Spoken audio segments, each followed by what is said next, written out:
কেমন আছো তোমরা? তোমাদের জন্য আজকে আর একটি নতুন ছড়া এনেছি। ছড়াটির নাম নাচের বাতিক, সুকুমার রায়ের লেখা।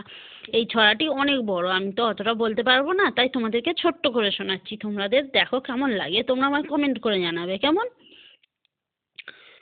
বয়স হলো 88, চিনছে গায়ের ঠুনকো হাড়, নাচছে বুড়ো উল্টো মাথায়, ভাঙলো বুঝি ওই মুন্ডু ঘাড়। হেই ও বলে হাত পা ছেড়ে পড়ছে তেরে চিৎপটাং, উঠছে আবার ঝটপটিয়ে এক্কেবারে পিঠ শটান। বুঝিয়ে বলি, বৃদ্ধ তুমি এই বয়সে করছো কি?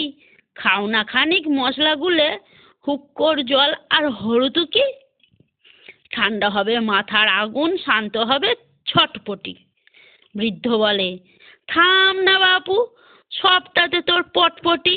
ঢের মেখেছি মশলা পাচন, ঢের মেখেছি চর্বি তেল। তুই ভেবেছিস আমায় এখন চাল মেরে তুই করবি ফেল? এই না বলে ডাইনে বাঁয়ে লম্ফ দিয়ে হুস করে হঠাৎ খেয়ে উল্টো বাজি ফেললো আমায় পুশ করে।